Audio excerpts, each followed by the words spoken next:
Describe in single words only the good things that come into your mind. About your mother? My mother? Yeah. Let me tell you about my mother.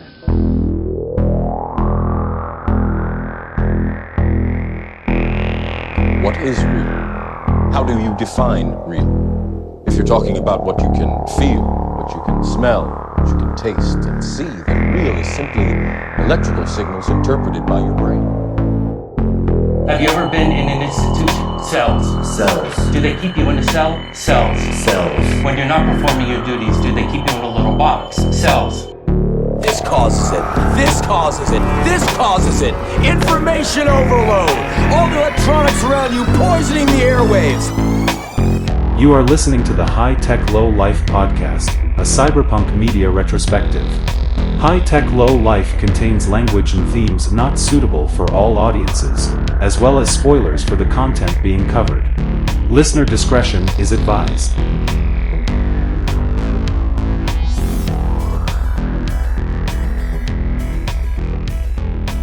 Welcome back, everybody, to the High Tech Low Life podcast with your hosts, Eric and Josh. I'm Eric. I'm Josh. This is high energy. Last week was a little low energy, I noticed while I was editing it, so I was going to correct that right off the bat, and I think I did a great job. So did you. Yeah, I think we are in great shape as far as that goes. Also, took some meth. Yes. Just kidding. Did not do that. I bet it'd be a good podcast if we did, though. You were joking? Oh, shit. Did you? Yeah, that text was a joke, dude. Oh, okay. It'll be fine. You'll have a good time. All right. Fuck, my teeth feel loose. I think it takes more than one meth use for teeth to loosen up, but I don't know. I never tried it. So we're back again, just like Shady, and Hey, covering. that's a reference that is related to this movie. Go ahead. Is it? Yeah. I didn't even know why, but I'm sure we'll get to it. Yeah. The movie is Elysium. Elysium. I watched it last night, and it was fairly fine. Yeah. Yeah, I think that's a really good way to put it. Made some bold statements about society with the use of satire and offered absolutely no solutions. Yeah. Well, you know. But yeah, at least it made the statements, I guess. Yeah, I mean, you know, I think it had different problems than that, but you know, it was, if nothing else, very completely cyberpunk. Yeah, for sure. Like more than I had remembered. Especially the beginning. Yeah. Agreed. I never saw it before, but I guess when I saw the trailers, it never piqued my interest as cyberpunk because it wasn't marketed that way. Really, it was marketed as like sci-fi, and I feel like they in the we can get into it in a bit, but in the marketing of the movie, they didn't focus on the low life aspect as much. A lot of the stuff was like in Elysium, and it didn't feel as grungy as the movie was. Yeah, I absolutely agree on all counts. All right, well, podcast over. All right, we're done. Bye. Tight 3 minutes. Tight 3. No, we'll slap that end song on, and we'll have a tight 5. We will get to more on Elysium after we get to the other things we always get to, because that's what we do, and we are slaves to tradition. Slave to the grind and to Skid the grind. Row? Great. That was a Skid Row record, right? Sounds like it. I think so. I'm not completely up on their discography. All right. I'm not going to look it up. Don't worry about it. That's fine. I'm sure Sean will let us know when he gets to this episode. I am sure he will. He'll say, yes, it was. And we'll say, what? What are you talking about? And then he'll remind us. All right. So dystopia. Things are still really bad and awful, and I hate it. Still dystopian out there. Yeah, I think the most recent, exciting, fun, new dystopia stuff is I've got a really good friend, Beth, who listens to this podcast at least occasionally. She is from Auburn, Maine, which is right across the river from Lewiston. Like they're literally, next to each other. Oh, yeah. So that's bad. Yeah, it was a real rough shape. Not to make light of it, but I had this joke the moment you said Beth, and I wanted to say it then, but I didn't want to interrupt you, and now it's inappropriate. But if she were to leave us a voice message, we would hear her calling. We could hear her calling. Okay, I did it. I'm sorry. Yeah. Yeah, that Lewiston shit, man. Ugh. He was at large for a while. Oh, yeah. Yeah. And, well, it's unclear, at least as of the news I saw this morning, it's unclear how long he was actually at large. And how long, because they found him having blown his own brains out, I believe. And how long he had been dead. Like, if gotcha. that occurred shortly after the massacres, notable, multiple, same guy. Yeah. Maybe we don't need all those semi-automatic rifles, you scared pussies. But yeah, it was unconfirmed as to how long he had been deceased. Well, it goes to show, if he hadn't, done the right thing and blew his own brains out, how somebody who was a little bit more psychopathic, how much more damage they could do. Like, yeah. And the weird thing is, not a single good guy with a gun stopped it. I know, dude. Like, isn't that weird? Like, there's so many good guys with guns out there. Yeah. Huh. Almost like that's a fake thing. Yeah. I got nothing on that. It happens so much, and it was like, it's just a blip on Twitter now when it even goes down. And that one was just especially notable for me because one of my very good friends knows people who were there. I mean, not at the, who work in the downtown and stuff in Lewiston. So I saw a pretty heartbreaking TikToker of someone who lived there and was like, I knew it was just a matter of time before Maine got one. It's like, yeah, Maine is not a populated place. Yeah. I guess has Kansas had one? Oh yeah. We've had quite a number. In fact, they just have tended to be smaller. Let's see. There was one down near Hutchinson, like Newton. I want to say had one. I don't know, within the past 8 or so years. Not to be confused with Newtown, which definitely had one. Yeah. Well, it's cool. Yep, it's great. It's cool that we can have a nationwide competition about this shit. I mean, I think Texas is winning, but yeah, Texas wins pretty much all the dystopia contests. Yeah, Texas and Florida. Florida's fighting them. Oh yeah. Florida also has a lot. Yeah. Let's see. Other dystopian. Ongoing ethnic cleansing in Palestine. So that's a real fucking bummer, to understate it dramatically. I know. I feel like it's worth mentioning every week, but I don't think it's going to stop for a while. And that makes me feel really bad. Yeah, it's not good. But I can't stop paying taxes and funding it, or I go to jail. Yeah. I don't, I'm not particularly enthused about going through, news feeds and scrolling past oh, there's a bunch of dead kids. Cool. Oh, there's an arm sticking out of rubble. Love that. Yeah. Thanks, Elon. I deleted a post out of one of the Discords I'm a mod in last week. Just had to leave the warning behind. Don't post videos of people being killed here. Can't believe I have to say that to a group of adults. Yeah. As it turns out, this is not rotten.com. Yeah. Oh man, Dystopia Talk's real bummer this week. Yeah, it is.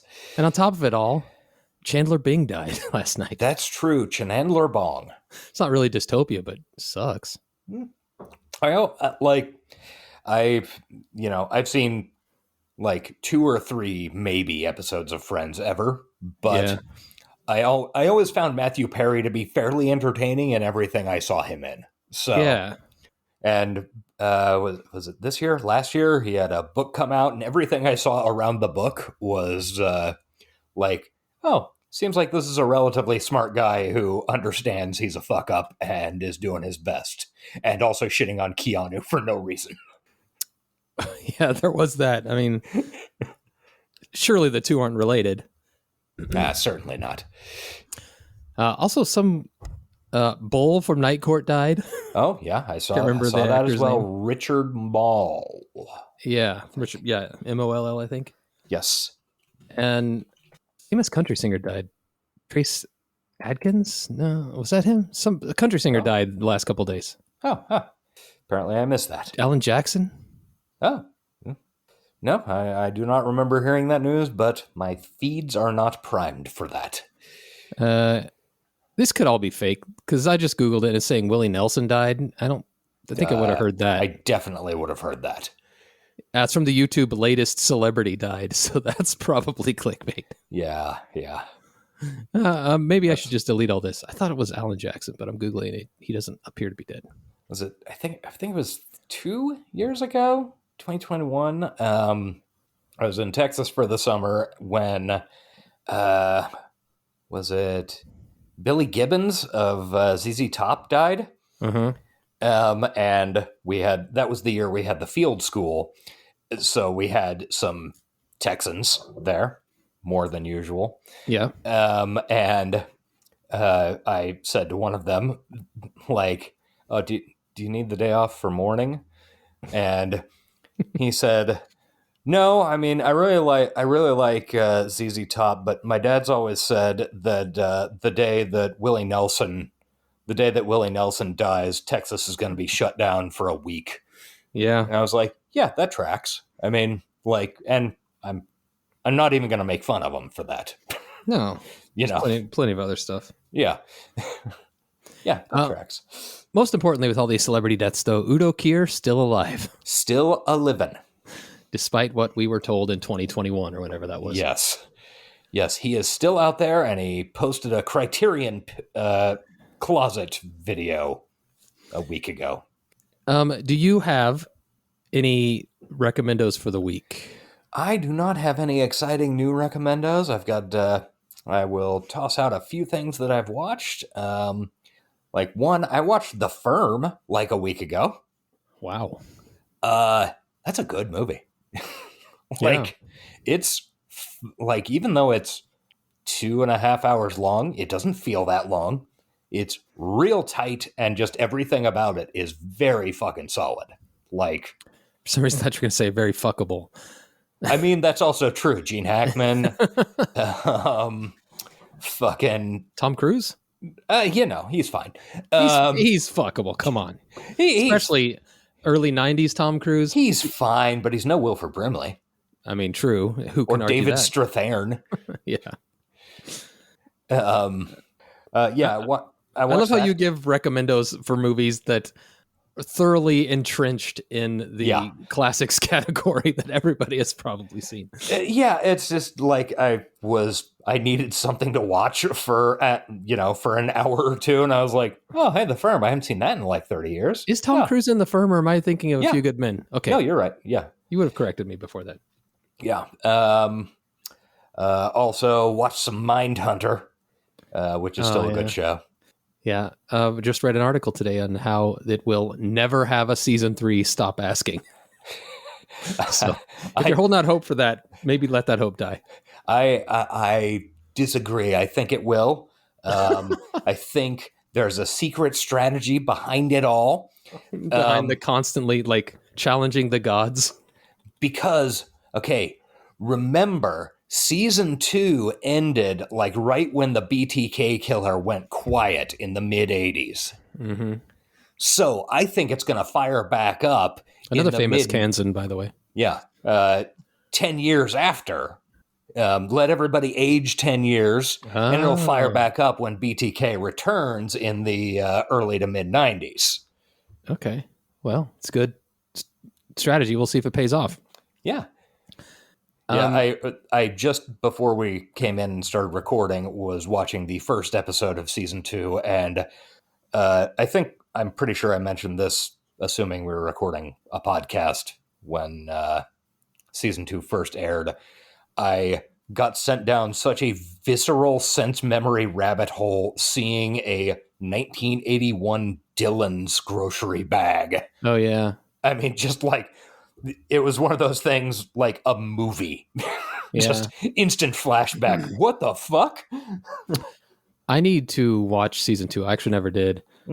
And just because my wife's not into that, so I'd have to find time to do it on my own. And it's pretty intense show. Yeah. It's not like a fun one to sit down and watch. So I've never gotten around to it. Yeah. Plus I know it's never really resolved either, which makes me not want to jump in. Yeah, I can see that. I do have a quick pseudo recommendo, not really recommendo. All right. I have a quick report of something I watched. Okay, that's yeah. Friday night we watched The Nun 2. Nun 2? None too soon. You can laugh a little more. That was better. That was good. Okay, that's enough. That's enough. All right.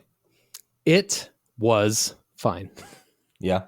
I don't know if maybe we've watched so many horror movies and in particular so many bad horror movies that we have, by we I'm talking about me and my wife because we watched a lot of them, become like immune to the standard horror equation. Because it has to be something special for me to even notice that I watched it now. And The Nun, as I was watching it, it has some really beautiful cinematography in it. Like there was some shots that I thought were very cool, very creepy. It did that really well, but its story was incredibly boring, and its scares were so run of the mill that it like why even had them? Yeah, because you could just telegraph when they were coming. Yeah. So I have nothing else to say about it except it's exactly what you would expect from The Nun 2. It was pretty much The Nun 1. Okay. Haven't seen either. Probably won't. Don't. But it did have some really pretty shots in it, which all those Conjuring Cinematic Universe movies seem to do pretty well. Oh, is that one of those? Okay. Yeah. Have you seen The Pope's Exorcist? No, I have not seen that one. I recommend it. It's on, I think, Amazon. Okay. It's a solid bit of business. Just Russell Crowe swimming in a river of ham. All right. I can, like... Rum ham. Somebody I follow on Twitter was talking about how he had just watched Renfield. And over the summer on one of my 4-day weekends, one night I double featured Renfield and The Pope's Exorcist. And it was just great. Just like, a river of ham with fucking Russell Crowe and Nicolas Cage just floating down it on a raft also made of ham. A ham raft. Yes. Pope's Exorcist. I don't know. That sounds like something we might be interested in. Well, I'll give it a go one of these nights. Yeah. And I don't have to watch something for this show. Yeah. It's worth it. I think it's and I'm not a horror movie person at all, but it was definitely worth it. Okay. Oh yeah. New season of Big Mouth is out. It's exactly the same Big Mouth as you would expect. Yeah. I'm done with Big Mouth. Gave it up a couple episodes into last season. Fair. It's got too gross for me. Actually, that is one thing. This season is substantially less gross than I recalled the previous ones being. Mm-hmm. I mean, there's still some reasonably gross shit, but there was no point at which I was like, my God, how are they doing this? Yeah. So I think maybe they realized they went too far. Yeah, they definitely turned me off of the show. Like it was gross in the beginning and it was novel at first. You're like, it's a cartoon, it's gross. But after a while, they just felt like, I feel like they had to up the ante and get worse and worse. And I don't like toilet humor at all. Yeah. I'll, as you know from our many past episodes, love a good cum joke. And you love Joey Potter. I love Joey Potter shitting up a bathroom, but that's as far as we go with it. We don't get descriptive and visual. Yeah. I don't care for it. Yeah. So, anyway, we should move to the actual movie. We should. What was that actual movie, Eric? I've already mentioned it. It's called Elysium. It is from 2013, stars Matt Damon and Pablo Escobar and Yes. Felix from Narcos Mexico. Yes, sure. A lot of big narcos in this one. He just wants to touch Yaba. That- He needs to know the texture of Yaba. I loved all the Narcos guys. Seeing Yes. him in another role. And our first, I think he's a three-peat actor, Yes. Yeah. What? You know his name. William Fichtner. Yes, I've noticed him. He's made many appearances because he's in Strange Days. He's in this. What was the third one? I do not remember, but I noted. Oh yeah, Fichtner again. What was it? Was he? He wasn't in Virtuosity, was he? Oh, he was. Yes, he was like a scientist or like the programmer guy. I think. No, I don't think that was him. I think that was somebody younger. Okay. He would. I'm pretty sure that was it. Okay, that's what's ringing a bell. I don't know for sure. We could Google it, but we don't want to ruin the mystery. Okay, I'm pulling up his IMDb right now. I know he's gonna. We'll see him again. I'm sure. Yeah, we definitely will. There's at least like one or two other things that he's been in that we'll have to cover eventually. Is he alive still? Yeah. Okay. I was gonna say if he's not, we should definitely, when we get T-shirts, just have his face on them somewhere because he's gonna be a repeat. Let's see. Okay. Virtuosity. He played Wallace, ? Whatever that means. No, I guess we were right about that. Yeah, that was, wow. His 1995 was fucking hot. Virtuosity, Strange Days, Heat. Wow. He's big. He did not also look like the exact same age in 2013 as he did in 95, by the way. Oh, yeah. Yeah, he has aged very well. Good job, Mr. Fichtner. All right, first thing I wanted to say about Elysium, I texted you about it, is that there are so many parallels to Johnny Mnemonic. It almost feels like an homage at points. I had not put it together until you said that. Although in my notes, I do have Johnny Mnemonic synaptic seepage. Yep. But once you said that, I realized, oh yeah, this is way more like the fucking adding in flashbacks. The flashbacks are what really sells it. Yeah. They're also, like, this is probably coincidence, but there is an important side character named Spider. That's true. He's like dying, trying to do this one last job to get out of it. His love, not really a love interest, but his female co-star, she's not sick like Jane was in Johnny Mnemonic, but her child is. It was basically a stand-in for her. Like, there's so many parallels to Johnny, and there's more that we'll probably come up with as we go through the movie. So yeah, I think that was a really good pull on your part. Like, because I mean, I had even thought of Johnny Mnemonic in relation to this, but never that directly.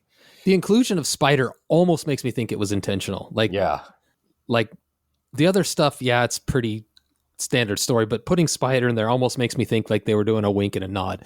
But why Johnny Mnemonic? It's not. It wasn't a popular movie. It wasn't well regarded as a good movie by dumb people. Yeah, but so it has to be coincidence, but I don't know. Maybe not. Yeah, maybe I honestly don't know. Well, we'll never know. Okay. Unless who's the director again? Neil Blomkamp. Yeah, unless we ask Neil Blomkamp. Yeah, I don't. We might have been able to do that like 2 or 3 months ago. He was really getting out and doing press for the Gran Turismo film. Oh man, that movie looks so boring. Yeah, I felt bad about that because, like, I know one of the guys that it's based on because we've audience, you don't know this, but I have been on a web forum initially based around the Gran Turismo games for north of 25 years at this point. And one of the guys on there who was very good at Gran Turismo, eventually got to do the contest thing that Polygon and I think it was Nissan did to become real racers, and he was and is a real professional racer nowadays. Yeah, it's a crazy story, which I'm sure would make an interesting movie. Just the trailer did not tickle me at all. I am given to understand that it is the most boring and like paint by numbers version of that story you can even imagine. How do you make that story boring? That's a interesting job. But I'm pretty sure we will see Neil Blomkamp again. He's got a lot of sci-fi stuff in his credits. Well, this was his follow-up to District 9, which was about aliens landing in South Africa. Yeah. And then his movie after this is a film called Chappie, which I have not seen. Chappie might be cyberpunk adjacent enough. I get the impression that might be the case. I think the main character is a robot. Yeah. I'm watching the trailer in silence now, and it's got robots and guns and... Yeah. Hugh Jackman, he'll be making his second appearance. Oh, is it? Okay. I didn't know he was in that. But Chappie, that's down the road. We'll get to Chappie when we're really desperate. We're not there yet. Not quite yet. Elysium, on the other hand, is very cyberpunk, as we mentioned before. Yes. Let's see. Title card. In the late 21st century, Earth was diseased, polluted, and vastly overpopulated. Earth's wealthiest individuals fled the planet to preserve their way of life. Ooh. And it's set in 2054 or 2154. And we get a big montage of post or mid apocalyptic Earth. Man, that apocalyptic Earth is so mid. Yeah, sure. Basically fucking wall-to-wall favelas with a few arcologies in the background. This is Los Angeles, too. Yeah. Which I kind of assumed like South Africa until at some point they said they locked down the skies over Los Angeles. Yeah. So this is LA. Yeah, it does say right at the beginning that it's LA. Oh, I must not have been paying attention. Yeah. I did find myself drifting to my phone a couple times during this movie. Yeah, I get it.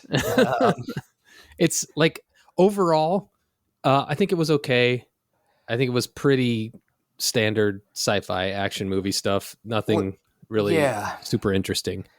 I think Matt Damon was as bland and boring as he always is. There were parts of this movie that I liked a lot. Yeah, agreed. But there were also parts of the movie where it just fucking dragged. And like, I don't know, it needed a rewrite or something because just shit dragged, and I don't know, it wasn't quite all there. I don't know, like, it's one of those movies it's hard to figure out what the specific flaws are, because it seems like just everything is slightly off on what it maybe ought to be better. It's got a 6.6 on IMDb, and I think that's a pretty spot-on rating for the movie.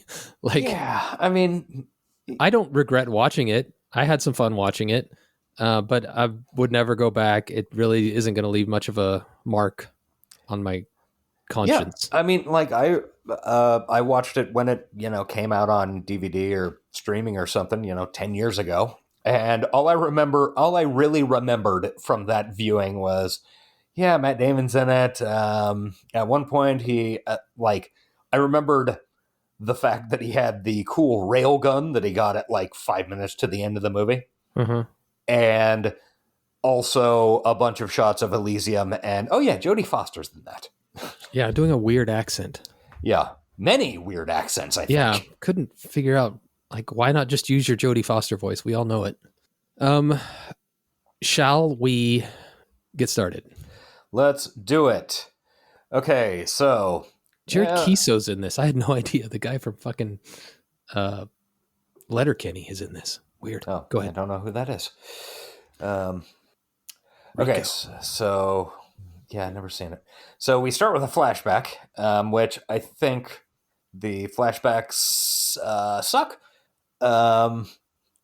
Boring. They drag the movie to a goddamn halt every time it happens. Yes, I agree.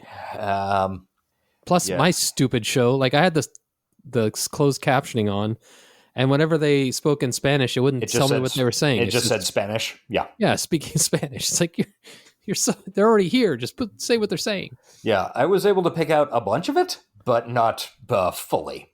Yeah. The flashbacks were not good. But they're establishing that Max and Frey are BFFs for life. They're the yes. I did make this comparison while watching it. They are cyberpunk Joey and Dawson. Sure. Sure. Why not? Diego Luna Pacey? Yes. That sounds right. Pacey wants to touch Yaba. Why wouldn't he? You are obsessed with touching Yaba. I just love that. It's that dude is super charming and fun. That is the most charming and fun thing about him. Look, I'm a Mexican in Star Wars. It's like my greatest dream. I need to know the texture of Yaba. Who would have thought the Mexican would be in Star Wars? It's fun that's your main memory of Diego Luna, when mine is almost entirely him wearing a suit, smoking cigarettes, and being a narco badass. Oh yeah, he was also great on Narcos. It's the Yaba thing has just totally overrun it, because it was in my little corner of Twitter that ran rampant for a while. So yeah, we established that Max and Frey are orphans. They're being raised by nuns, I guess. And they look up at this space station in the sky where everything's beautiful. And that's where they're going to be. They're going to get there someday. And then we wake up to... Very Alita Battle Angel too, I might add. Yeah. We wake up to bald, street-tatted Matt Damon with an ankle monitor on. Yep. And jacked as fuck. He is beefy in this movie. For poor people, he sure has no shortage of protein powder, creatine. Yeah, he is super fucking beefy, which I did not remember, and was momentarily shocked when he popped up on screen. I was like, oh fuck, I did not... Like, Matt Damon in my mind is not that big. No, me either, but he can be when he wants to be. Apparently. I wish that they would have... Somebody would make like a dystopia movie where the poor people look like poor people. Yeah. Don't have jacked action hero bodies that require a trainer and a specific diet of chicken breasts and human growth hormone. Especially when a big part of this movie is he gets this cool fucking exoskeleton that makes him super strong. So it would have actually made sense to have him be weak. Skinny. Yeah. As opposed to Mr. fucking Beef over there. Yeah. Agreed, but it's Matt Damon. He looks hot. Good for him. He's bald. Yeah. He's got an ankle monitor, and he puts on a fucking jumpsuit and tries to get on a bus to go to work. And then some robot pigs with facial recognition beat the shit out of him because he is rude to them. All right, so I enjoyed his jokes towards the robots. Yeah, hair care products. Yeah, he was funny. I also but you got to imagine in this world that is like cracking jokes at your microwave. Would people actually do it? I don't know. Maybe he's just doing it for his own benefit. I guess I can see myself doing, I don't know. I am certain that I would. Yeah, it would be a problem. I do talk shit to like Alexa and the Google Voice frequently. So shit, you just woke our audience's devices up. Hey Alexa, play High Tech Low Life episode 5 from Spotify. Ugh. I don't remember what episode 5 was, but surely it was a good one. They're all good. 10 was the Ghost in the Shell one. Had to look that up last night. Yeah, I remember that. I'm curious what 5 is. I'm not going to look though. Yeah. Okay, so the robot cops, I think I said robot pigs earlier. Yeah. They are normal bipedal robots. Also like normal bipedal cops. Yeah. So pigs. They beat you for making jokes. Yeah. They beat him down, breaking his arm. He goes to a medical clinic sees Frey, who is a nurse, and now back, I guess, to L.A., and Damon tries to get her to go out on a date, and she's like, oh, you're back on your shit again, with the tattoos and getting beaten up by the cops. Yeah. And he's like, it wasn't my fault. Yeah, he's like, no, I got a job. I just can't keep my fucking mouth shut. Yeah. And she eventually agrees to like have coffee with him or something. Yeah. Real quick, before you go on, one thing I had to keep telling myself on this, and tell me how much do you think it matters. This movie was made in 2013. Sure. 2013 and 2014, looking back, in my mind, were kind of like, let's say, high watermarks for American society. I mean, at least perceived high watermarks. I mean, yeah. Obviously, bad shit was happening. Climate change is impending. Wealth inequality. Cops are still murdering people. I think 2014 is when the Ferguson riots happened. So yes, bad things. I think it was 14. Okay, it could be. I was thinking it was 15, but you could very well be right. So obviously bad things were happening, but at least in hindsight, it was pretty smooth sailing. And that's when this movie was made. It's a dystopian movie made at a pretty sound point. Yeah. In human, or at least in American life. So I had to keep telling myself that, because it would be a very different movie made 4 years later, 5 years later. Made in 2020, it would be a very different movie. Yeah. Probably wouldn't exist. Yeah. Yeah, that's true. Certainly wouldn't have made 93 million domestic. Wow. Is that good or bad? What was its budget? Honestly, I don't think I have that written down. So it was not a great. It's like, but not a flop.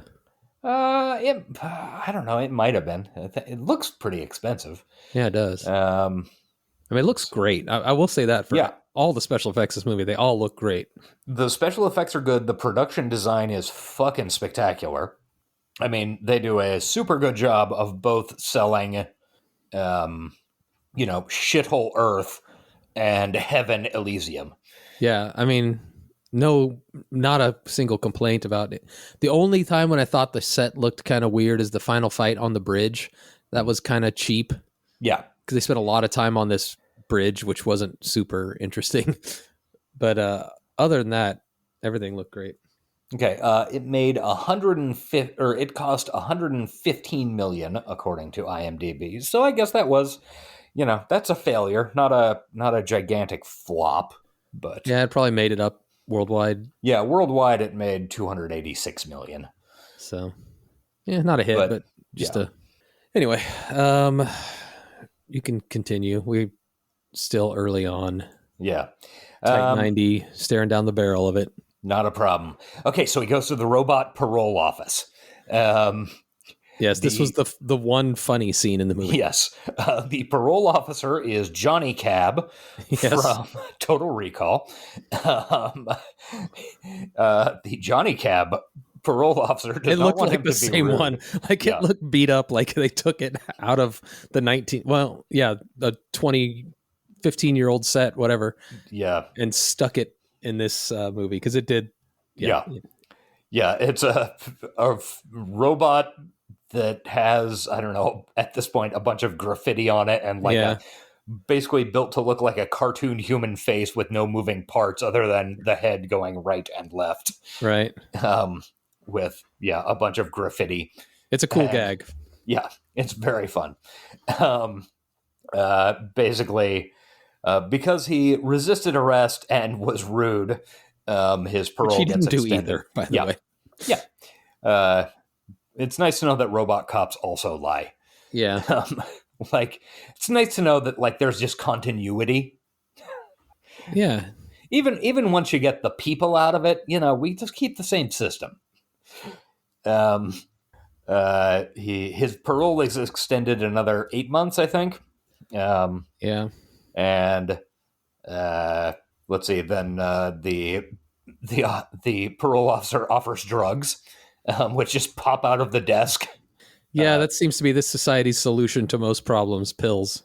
Yeah, and I got on IMDb, the little sticker above the pills say, warning, side effects may include vomiting, diarrhea, nausea, dizziness, constipation, blurry vision, dry mouth, rash, increased heart palpitations, high blood pressure, violent seizures, and sudden death. Wow. Sounds like a good time. I saw a pharmaceutical commercial the other day where one of the side effects was I can't remember exactly, but it was like a flesh-eating infection of the perineum. Oh, yeah. I saw something about perineum, a taint rot drug. Yeah, well, Diabetes got to be pretty bad to risk that. Yeah. Because given the choice of my foot or my taint, probably going foot. Yeah, me too. I mean, taint is a lot closer to stuff that's a lot more important. Nobody has come up with a prosthetic taint that comes up to my standards yet. Here's another fun fact. If you humor me, maybe I shouldn't share this. Right. When I was on vacation with my in-laws, who are lovely, fun, hilarious people, taint is not a colloquialism in Malaysia where they're from. So I got to introduce the word taint to them, and it was fun, and it was used quite a bit throughout the rest of the trip. Okay. So let me guess, this was first used after your long bicycle trip. Absolutely. Yes. Yes. Actually, before, as we were deciding if we actually wanted to do it. Okay. And there was much complaining of taint problems. You were like, I don't know if my taint can take this shit. And they're like, what does that mean? And then I said, oh boy, I get to spread American culture to you. Taint balls and a taint ass. That's pretty much how I explained it. Yep. Anyway, that was fun. Let's move on. Okay. So then Matt Damon gets to the robot factory. Late. He's running late. His boss is on his ass. This is when we get kind of introduced to William Fichtner, who, again, in his third appearance on our show, he plays a very weird, vaguely queer-coded executive. I didn't get that. I mean, I don't know. It's a very odd performance. I thought it was just William Fichtner. I don't know. It's sort of got that 90s queer-coded, very particular, like Niles from Frasier. Oh, okay. He definitely had everything. Yeah. I thought that was just showing that he was from Elysium, where everything's perfect and he hated being on Earth where everything's not perfect. But yeah, that could also be true. Yeah. He is apparently and we get a phone call between him and Jodie Foster, or maybe it's his board at that point. Yeah, it was his board. Yeah. So he owns this arms factory, and it seems like he owns most of the industrial production of the Earth. Yeah. And we find out later that his company is the one that built Elysium, and he's 140 years old. And they're struggling for some reason. Yeah, I don't know. That was something that I rubbed up against.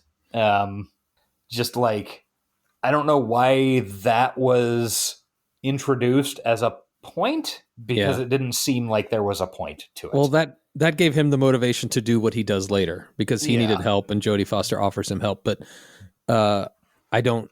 I guess I don't see why he would need help. Of course, I also don't see why they would need. Well, they obviously he makes robots, so anyway. Yeah, you don't need to. This is not a movie that you should dig too deep into the lore on. It gets a little bumpy. Yeah.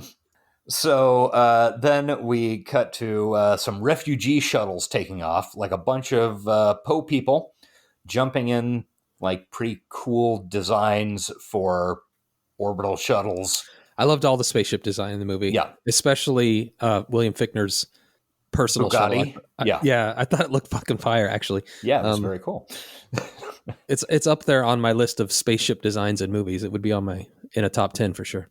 Yeah. Then we cut to a bunch of Poe people, including a woman with a child with some crutches, who are loading onto these shuttles, and they zoom up to orbit, at which point we meet Jodie Foster, who is a very fancy person. the Secretary of Defense for Elysium. And over the course of the movie, she speaks like 6 languages, I think. 6 accents. Yeah. And I could not figure it out. It took me out of the movie. Yeah, she has a very odd, like weird affected mid-Atlantic type thing. I don't know. And like, it's like she wasn't moving her lower jaw. Yeah, but that's all. Yeah. But she also did like a full-on French accent at one point, and if like an Eastern European, like I could not understand what was happening. I do not know. But she is she basically says, okay, we got to shoot down these shuttles. Actually, I'll just say it right now. I think her character and performance was one of the weakest points of the movie. Which is a weird fucking thing to say about Jodie Foster. No shit. Like, hate to Jodie Foster. Whatever she was doing, this film didn't work. Yeah, I watched Panic Room like a couple of weeks ago. Uh-huh. That's a solid goddamn bit of business. Like, yeah, Jodie Foster is pretty fucking reliable. Yeah, I mean, I would not hate on her for any reason, but I did not like what she was doing, and I did not like the character that they gave her either. Yeah, like, I don't know. It was weird, and we'll... spoiler alert, she dies. What? Like... I haven't got that far yet. I was going to watch the rest of it during our break. Yeah. Spoiler alert, she dies, and like it almost seems like a plot hole that she dies the way she does. It like, I don't know. Yeah, you need to back up off the mic a little bit. Oh, sorry. Yes, it's getting hot. I'm getting heated about Jodie Foster. Well, you wouldn't be the first. No, I would not. Me and Hinckley. Great hero of America. Yes. If only he'd succeeded. Oh, if only. Hinckley, come on, buddy. You're so close. Yeah. So, Jodie Foster, being very fancy Secretary of Defense and apparently a hawk on the subject of illegal immigration. Yeah, very much from the Trump school of why don't we just mow them down at the border? Yeah, exactly. If they get over the fence, then we landmine them. Right.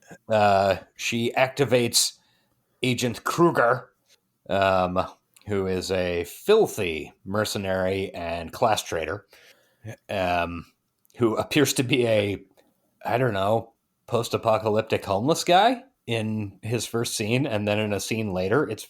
It's really weird. It is weird how she keeps her sleeper cells on the surface. I enjoyed Kruger's performance immensely. Yeah, me too. The concept of the character is strange. It's really weird. Like, that's another parallel. Kruger is very much a street preacher type of character. Yeah, I totally get that. Yeah. She activates Agent Kruger, who initially appears to be some weird homeless guy wearing sackcloth wandering down some railroad tracks. Mm-hmm. And he then pulls out a gigantic fucking missile launcher. Yeah, you're loud again. Just sorry. FYI. Which he then uses to shoot down 2 of the 3 shuttles that left the surface. One of them, which was a big no-no. Yeah, which is a big no-no. We'll get back to, Jodie Foster eventually gets yelled at about that by the president. So one of the shuttles makes it through, lands, the illegals all... Oh, and when they were boarding the shuttles and paying to get on these shuttles, there was a scene of the little girl with crutches getting like a, I don't know what you'd call it, like almost a tattoo brand, something that will combine with her DNA to fake her being a citizen of Elysium. Yeah, it's a fake ID is what it is. But... Yeah. It's in the form of like a weird thing on her arm. And we also skipped over that it was given to her by Spider. Yes. Who is a very important character. Yeah. And is Pablo Escobar. Yes, that is absolutely true. And it's not like when they're boarding the shuttles, it's not entirely clear what the mission is, like if it's invasion or something like that. Right. It's only after the shuttle lands, and all the illegals rush off away from the shuttle into and like bust into private houses to jump in these med pods and get their health problems treated, like the little girl with the busted up legs gets her legs treated like instantaneously. Yep. And then they all get deported back to Earth and like tased and shit like that. It's not good. But it's actually this scene is a pretty good encapsulation of what they're trying to do. Like, you don't know what's happening. Like, it's just all these, dirty scum, favela dwellers jumping on these shuttles to invade this beautiful park-like, rich people, island in space. Yeah. And it turns out that they're there because they're dying. Yeah, which is very parallel to the real world. And much also another parallel to the real world is you kind of had, of the leadership in Elysium, you have two camps of like Jodie Foster, well, let's just shoot them before they can get here. And then the other, like the moderates who obviously don't want them here, but, we just have to deport them back down there, which is arguably not much better. Yeah, the centrist position, I believe that's called. So they all end up deported back to Earth, but at least one little girl got her legs healed. That's something. 46 people died on the other rockets. And let's see, I think if I remember right, based on the info screens, 2 people died resisting arrest by the robot cops. And more importantly, that person's house got its front door damaged. Yes. I mean, there's no cheap labor to fix doors. Yeah, not up in there. Elysium. I guess robots, they have slave labor. Yeah. They made it sound like, and maybe this happens later, but they make it pretty clear that Spider does these runs regularly, and that it's kind of, I mean, not like daily, but it's a pretty common, like last ditch way to get to get health care. Yeah. If you don't have any other options, which most people don't have any options. Yes, it's made very clear that people on Earth do not have options. It does make me wonder where they get all these ships if they basically lose one every time because they pretty much have to crash it on the surface. Yeah.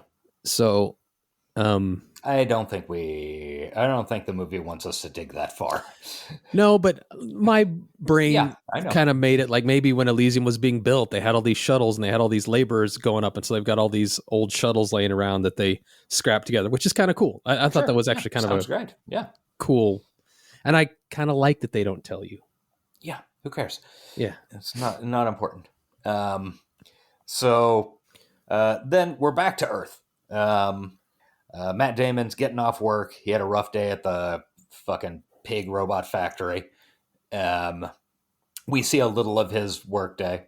And he's heading back to his house, and this is when we meet Diego Luna. And he wants Matt Damon, to help him steal some cars, because apparently he was a great car thief prior to getting arrested and, whatever. Damon says, no thanks, but does offer him a better way to do it compared to what he had planned. He's still got it. Yeah, he's still got it.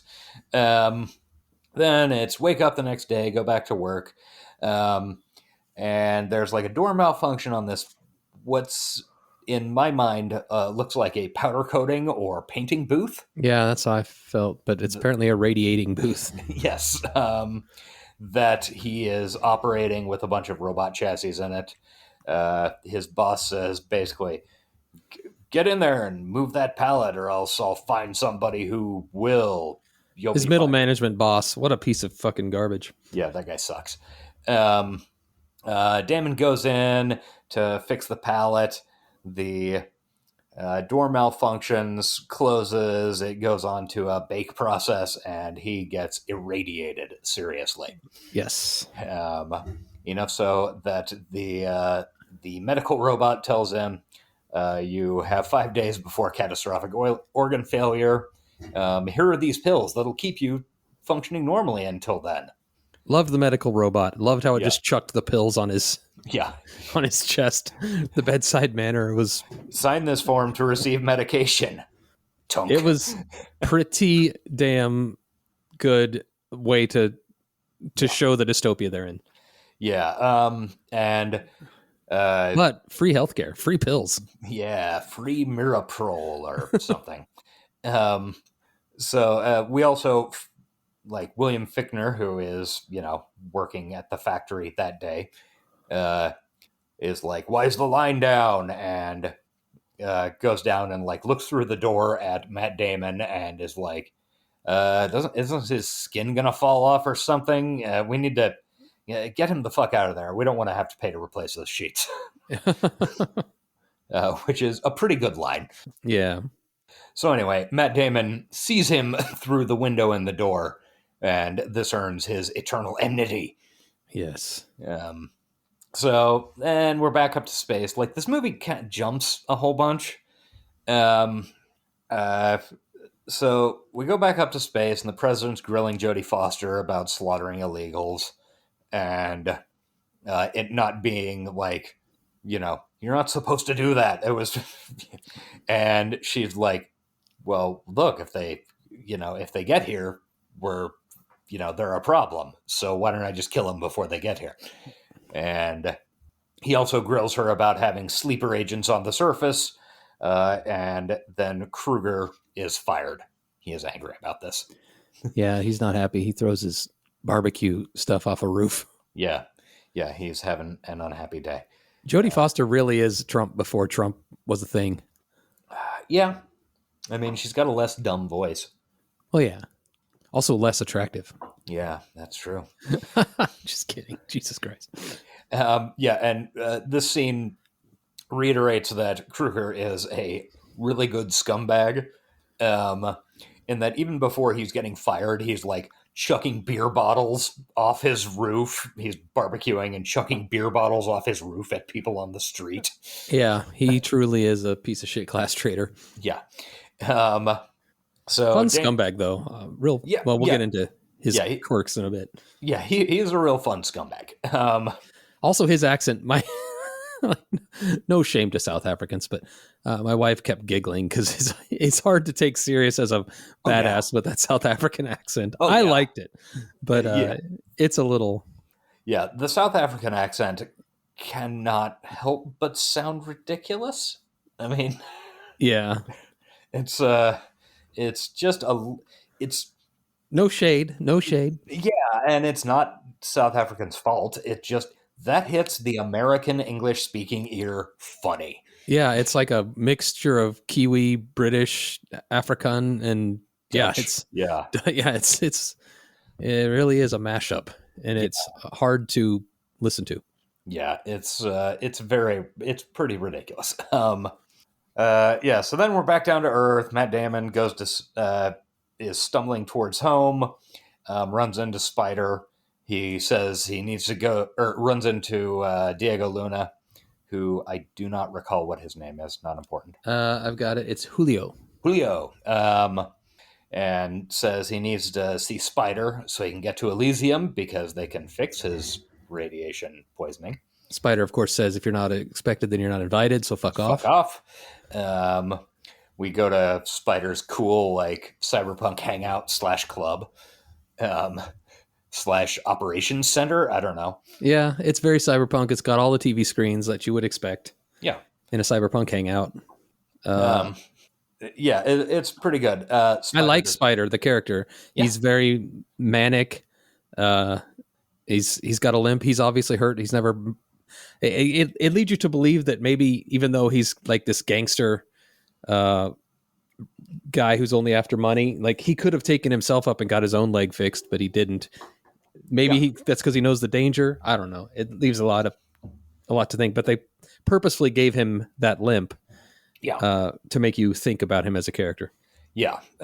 He is a very fun character. He is basically, he effectively tells Matt Damon, like, fuck you, you abandoned me, you stopped working for me. And Matt Damon's like, look, I did 3 years because I got caught and didn't talk. And now I'm going to fucking die if I don't get there immediately. Yeah, I liked when he had the gun like right up in his face. He's like, I got enough radiation that you might be feeling sick right now. Yeah. And then Spider's like, okay, I got an idea. Okay, so I got a job, but everybody here is too pussy to do it. I need somebody with nothing to lose. And then there's a really great line, like, he explains what this job is, which is we need to jack an Elysian, use this one piece of cyberware that sticks on the back of your head to download the stuff in the Elysian's brain, like everything. You're going to have bank record, you're going to have bank numbers, just everything. It's just pay data, basically. Yeah. It's nothing specific. Yeah. It's whatever you can pull out is going to be valuable. Yeah, exactly. It's in this point where he's explaining the gig, like, okay, so we're gonna need, like, you don't have anything to live for unless you get up there in a few days, right? And he starts explaining it, and Julio is like, I don't know, man, this sounds bad. And then Spider says, relax, it gets like much worse. Yeah. Which is a great line. Relax, it gets like much worse. So they give Matt Damon this cyberware, this, headwear. And then because he is so sick and fucked up, they also fit him with a exoskeleton thing, which is very cool design again. Yeah. I don't feel like they used it hugely well, or at least they didn't think it through quite enough, but I don't know. I kind of like how they used it. It didn't make you Superman. It just made you better. It just irritated me in a couple of the fight scenes later where he's using, he's got this exoskeleton on, but he's using parts of him that are not exoskeletoned to do superhuman feats of, whatever. Yeah. Okay. Like, I know at one point he's in a flipped car and he like just kind of grabs the window and just bends the opening larger for him to crawl out of. Yeah. I thought that was cool. I don't know. The exoskeleton as a concept is pretty cool, especially the way it hooks into your nervous system. Very cyberpunk. Yeah, it really is. But like, just, I don't know. There were things that I couldn't stop thinking of, like, okay, so apparently this exoskeleton enables him to, like, basically punch through fucking walls, except for the fact that there is no armor over his hand. True. Like, it would destroy his hand, yeah. And, like, there's a point where he's in a fight with one of the robots, and he just uses his leg, which does not have exoskeleton on it, to, like, push this probably 500-pound robot off of him very easily. The leg doesn't have any exoskeleton? I guess I never paid that close attention. Yeah. So, I don't know. They just, like, it was a very cool concept. I just wish they had done a little bit more thinking about how he would be using it. Yeah, the choreography, if nothing else. Well, and also the fact that we have, up until this upcoming scene, we have no reason to think that this guy is a fucking ninja badass fighter. And sometimes he really doesn't feel like he is. But other times they let what would make this a cool action movie scene get in the way of that, because it would be, something different if he was always just using the brute strength and of the exoskeleton. Yeah, it could have benefited from some Escape from New York style fights. Yeah. Instead of, the action movie. And man, I was going to get into it when we got to the first fight scene, but I hate shaky cam action scenes. Oh, yeah, yeah. I really fucking hate them. It's why I don't watch the Bourne movies ever. And this has a lot of it. Yeah, I didn't think of that as being an issue for you, but yeah, that makes sense. I mean, it didn't make me sick because it was on my TV, which is, not that big. In the theater, I definitely would have been leaving, but just because I get motion sick. But I just, on top of motion sickness, I just don't like it. Like, it looks bad to me. Yeah, that's reasonable. Anyway. I just accept it as, hey, this was a thing movies were doing for a while. It doesn't, That's true. I guess I should get over it. It's one of those things that, like, this is a style that's a thing, whatever, in my mind, but also I don't get motion sick, so, yeah. Oh, and I think, looks like I missed it. We also had a, like, little insert somewhere in there of where we find out that, Frey has a daughter, and this daughter is very sick and is going to be sent home from the hospital. Yeah, pretty important plot point we glazed over because you don't really ever care about her other than the fact that she's a child. Yeah, and just I don't know, the movie does, one of its flaws, I think, is that it does a lot of cutting around between different things, and they're not necessarily linked by anything other than the chronology of the story they think they want to be telling, because the chronology of the story they think they want to be telling is a lot less tight than they seem to want it to be. Yeah. Like, I don't know. It's they needed to figure out some more elegant ways of presenting information rather than, okay, so we need to establish that Frey has a daughter and that daughter is sick. So I guess just in the middle of some other shit, we're going to cut to her in the hospital and a doctor telling her daughter has to go home. They're like TV show cuts. That's what you're doing on a TV show. Yeah.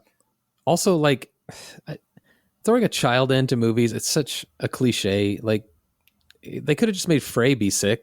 Yeah. Like, I cared more about Frey than the child. The child does nothing other than be a child, which I guess causes most people with that, childbearing gene to feel bad for them. I don't have that, though, and don't care. Yeah. I'm a cold person who is dead inside. Yeah. Yeah, you are. Thank you. Okay, so, we established that. So Damon gets the exoskeleton and basically says, okay, if we're going to jack a fucking Elysian, it's got to be William Fichtner. I like how we jump back and forth between real names and character names. William Fichtner that's just who it is. Yeah. When we do Terminator, it's not going to be the T-700. It's going to be Arnold. And anytime we do a movie featuring John Connor, it's going... any John Connor, by the way. Yes, any John Connor. Watch our brain scan episode on Patreon if you want proof. Yes. Which, did you get my text that Scott Aukerman's movie podcast is doing brain scan last week? Yeah. They're ripping us off. And clearly one of their guys is on our Patreon. And merely like 2 weeks ago, Jodie Klausner posted a brain scan GIF. I saw that too. So what's up with brain scans? Apparently it's in the zeitgeist for some reason. It's having a renaissance. Yeah. Yeah, the brain scan-assance. God, don't watch it. Don't be like these people and us. It's not worth it. It is bad. But listen to us watch it. That's good. Yeah, that is good. And then so Jodie Foster's very frustrated with this whole having a president thing. Yeah, she hates it. And she decides that and calls William Fichtner and basically says, hey, you want to help me do a coup? So Fichtner says, yeah, I can do a coup with you.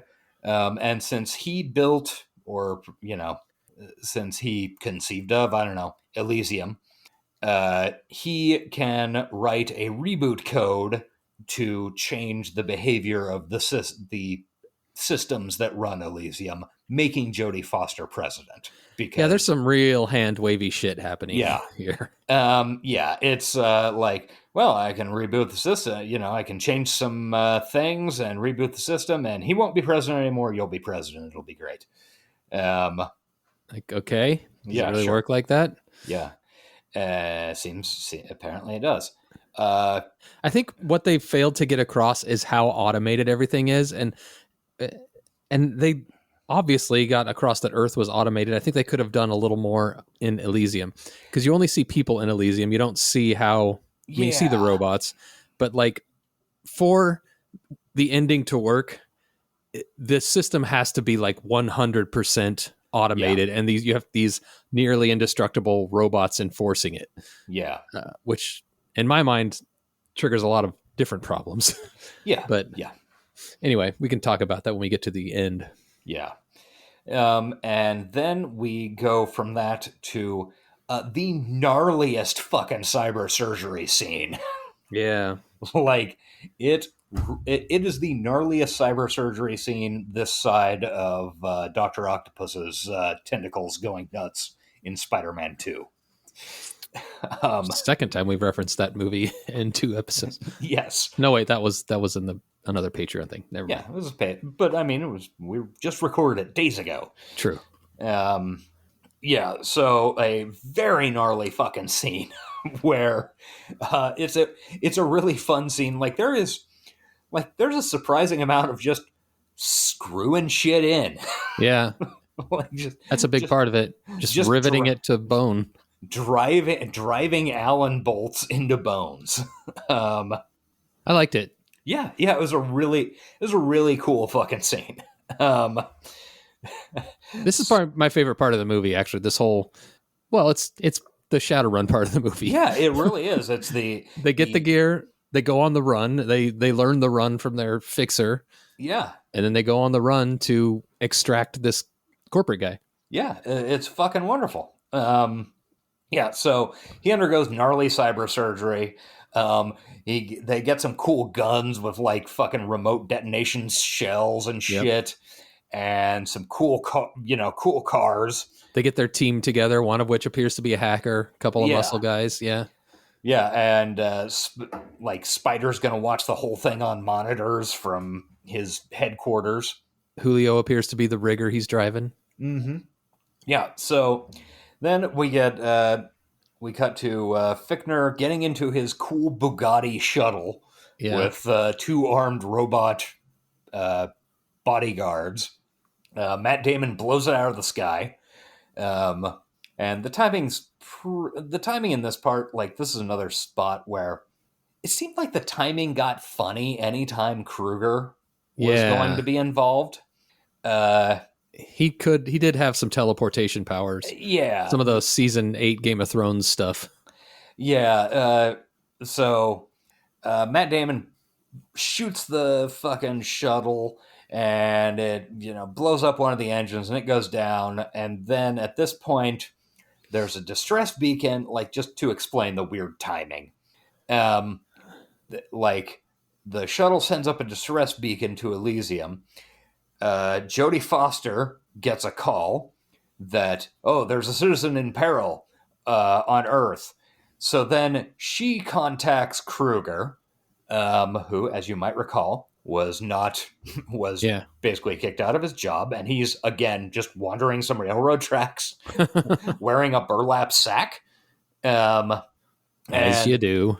Yeah, and he's like, she explains the situation to him that, there's some people are trying to jack a citizen. I need your help, blah, blah, blah. And I've already reactivated two of your guys, and there's a ship heading your direction.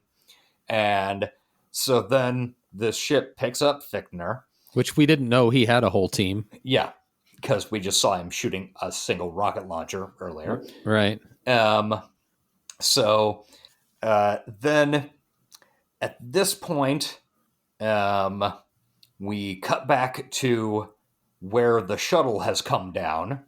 And there was apparently a long stretch of time where they were just driving after where this shuttle was going to land. Yeah. I don't know why they didn't shoot it from that spot or, have it blow up earlier, whatever. Other than to make the timing seem like it makes sense. Uh-huh. Shuttle crashes. The robots get out.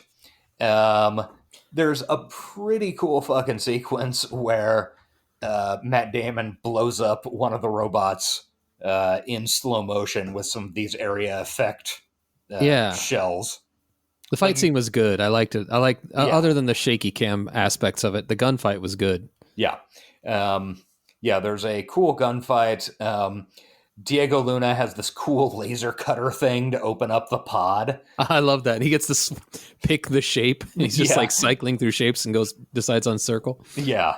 Yeah, that was very neat. Then another robot shows up.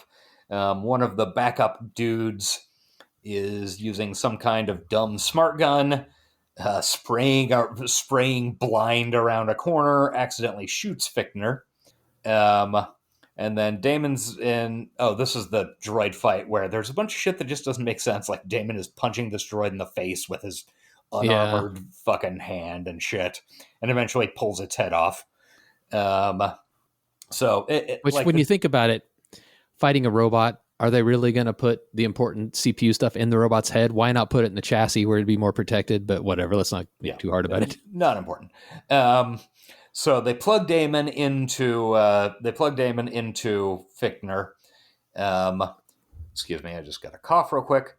Sorry, I had a frog. And they download the data, but it's all encrypted. At this point, Kruger arrives in his cool shuttle. Also, and the downloading the data, like, that's as cyberpunk as it gets. Like, they were. One thing I liked about this was all the old school wired cyberpunky shit. Like, they had to plug into the brain. Mm-hmm. There's no Bluetooth or anything like that. And data's encrypted. They have a little hacker who carries around his little laptop, very akin to a cyberdeck. Yeah, it's great shit. He's Spider's main data guy. Yeah, he's also kind of a coward, but whatever. He's a decker. What do you expect of him? Yeah, exactly. And Fichtner is like dying because he got fucking shot in the chest. Yep. But they're like, fuck it, we got to get this. So they download the code, but it's all encrypted. Then Kruger arrives and shoots these little explosive discs throws these little explosive discs that hit one of the dudes, the backup dudes, blows him to shit, jumps out and is gonna kill everybody, kills Diego Luna with a sword, and has an extremely cool like force shield thing. Yes, very cool. That he uses to save himself from Matt Damon. He's very Street Preacher in this scene, like kind of unstoppable. And then the fight ends. Matt Damon gets away. They're in pursuit, but they're a ways behind because they didn't know that he was terribly important at that point. Right. And they didn't know. Only after the fight is like completely over and Matt Damon has gotten away does Fichtner die. Yeah. Which is funny because like had Jodie Foster's orders to Kruger been save this guy, they absolutely could have fucking done it. Yeah. But her orders were kill the people who are attacking him. So they focused on that. Like, they could have saved Fichtner and had the code from his brain. And, but Matt Damon still would have had the data. But, they didn't. Yeah. That's true. That really would have been better for her plans if they would have saved him. And they've demonstrated they had the tech to save him. Yeah. Like on the spot. Yeah. So at this point, Damon takes off. They try, and I think a better thing would have been if she told them to save him and they just ignored her because they were so fucking kill crazy. Fucking loose cannon mercenaries. Yeah, that would have made more sense. Anyway, we could do a better movie is what we're saying. Yeah. Hollywood, give us a call. I know you're on strike. Hey, only the actors are on strike. We're going to need some time to put this script together. Well, the writers are back to work, so we can get started on that. And then, of course, we're going to act in it, too. So once the strike's over... Give us $115 million. You direct, I will grip. Okay, sounds great. That's the only two things needed on a set, right? I mean, pretty much. We need a best boy. Who's a best Okay. boy? Wes. Wes, get in here. You're a best boy. I was gonna say the best boy I know of is Mr. Sean Faust. Oh, Sean would be a good best boy. Anyway. Oh, wait. No. He's probably got to do the soundtrack, right? Oh, yeah. We would need a score, and he is the king of score. He could do both. Yeah. I mean, sure. we're directing and starring, or Yeah, good point. and writing, That's right. and gripping. Yeah. I don't know what a grip does. Don't worry about it. We'll figure it out. Okay. We'll pick up how to make movies for dummies. All right. And be in great shape. I can't wait. It's going to be fucking cool. In the meantime, let's finish recapping this for our hit podcast. Yeah. So Matt Damon hides from under some pigs. And then, so the mercenaries go back to the fight scene and try to reconstruct what happened to figure out where Matt Damon would go. They figure out what data that Damon has, like that he has a reboot program that will allow somebody or anybody to take over Elysium. Yeah. So that's important. At this point, Jodie Foster basically blockades LA. Like there are no takeoffs. There's a huge data blockade. I will say if William Fichtner had this much in his head and it was common knowledge that it could be stolen, I feel like his security details should have been a lot better than two robots. I agree. Yeah. I mean, this was a pretty slapped together mission. Yeah. Yeah. I mean, think of your standard president's security detail and what they go through. William Fichtner is just flying back and forth on his Bugatti with two shitty robots. But yeah. Anyway, in our movie, we'll make it better. We'll fix it. Yep. Elysium 2. It's just be like Evil Dead 2. Exactly. Yes. It's just the same movie remade. But maybe a sequel. Matt Damon will be alive again. Which of us has a hand that goes bad? We can both do it. It's fine. Okay, cool. All it's a good enough joke. It works twice. Mm-hmm. It certainly does. And it got into my hand and it went bad, and then it got into his hand and it also went bad. So we had to lop him off with chainsaws, but we're buddies, so we did it as a team. I get yours, you get mine. Cut to deer taxidermy laughing. Oh man, what a great film. Yeah. Solid bit. Hey, if you're not on our Patreon, we watched Army of Darkness the other day. It was fun. It's a fun movie. You should get on there. That's why we're referencing it so much. Yeah. And it's pretty cool. Yeah. So at this point, Max stumbles to the hospital where Frey works. She finds him outside, takes him home. This part is so boring. Let's just skip past it. It is dreadfully boring. He finds out she's got a daughter who's sick, and flashbacks. He also leads all the bad guys right to her doorstep, literally. Yes. And then runs away so she can get kidnapped while he's off, I don't know, shooting a drone. The drones were cool. The drone were very Shadowrun. Yeah. They had surveillance. They had dropped surveillance drones out of the cool shuttle, who were doing a bunch of face recognition stuff. Yeah. So then the mercs kidnap Frey and her daughter. And there's some very funny lines in this, including, "I don't believe in committing violent acts in front of kids, so close your eyes, sweetheart." Yeah, keep them closed. Close your eyes. He's like beating on her mom. Yeah, Kruger is an interesting character. He's very fun. Fun as far as bad guys beating women in front of kids. Horrible, a nightmare, but very fun. Yeah, fun in a bad guy in a movie kind of way. Yeah. For some reason has a soft spot for kids. Yeah. For now. For the moment. It's not like a hard and fast rule. Yeah.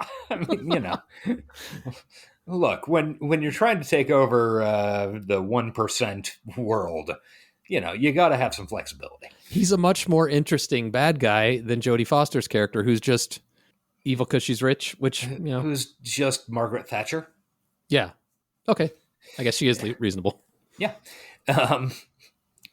I kind of wish they didn't have any of the centrists on Elysium, the reasonable centrists, because why wouldn't they just all be like Jodie Foster? Yeah. It's unclear. This movie has an okay message, but I don't feel like it goes to. No. Yeah. I mean, it still ends with, a single white guy with a robot suit can save us all from capitalism, which is absolute trash messaging. Yeah. I think the message of this is all really bad. Look at a slightly sci-fi version of what our world is. This is very bad. We should fix this. Fortunately, we've got Matt Damon. Yep. And Pablo Escobar. Yes. So yeah, Kruger and his two dudes, one of which is Mohawk and the other is Baldy, kidnap Baldy? Frey. It's another Johnny Mnemonic reference. It is. It can't be coincidence at this point. No, it is exactly that. And at this point, Matt Damon passes out because he is having synaptic seepage from the data in his head. Yeah. He ends up going back to Spider, saying get this the fuck out of my brain. Shit's going bad. Finds out what he has. And Spider is like, no, this is super important. This can make literally everyone an Elysian citizen. And just like Johnny, he doesn't care. He just wants it out and he wants to live. He wants a $10,000 a night hooker. It's club sandwich. Fucking room service. Yeah. All the things you could have. Why a club sandwich, Johnny? There's better options. You're in Japan. Get some sushi. It is a great room service. A room service club sandwich. Can't say I've ever partaken. I feel like it occupies a space sort of like ginger ale on an airplane. Okay, I get that. Does that make sense? Does that it metaphor work? Okay. It does. Yeah. I'm going to have to try it now. Yeah. Do that. Okay. Okay, so anyway, Spider says, or he basically says, "Fuck you, Spider, I'm leaving." Yeah. And Spider's like, yoink, and sticks a tracer bug on him. Yeah.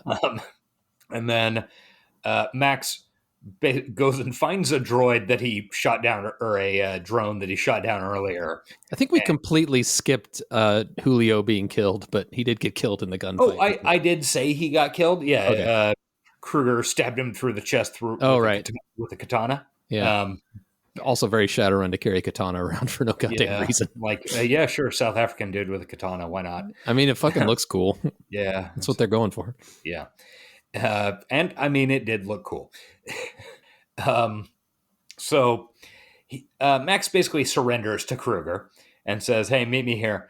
And I'll go with you wherever you want. I just need this shit out of my head and fucking med bay in Elysium. Yeah. And he has a grenade. Yeah. He has a grenade with the pin pulled out for the ride up to Elysium. Which he was not aware would also have Frey and her daughter in there with him. Yes. So they get the blockade canceled so that Kruger can come up. By the way, I love Sharlto Copley. I love his acting when Matt Damon shows up with the grenade. He's like, hey, man, come on in. Well, this is great. Let's just go. They're making this easy. Yeah, this is going to be cool.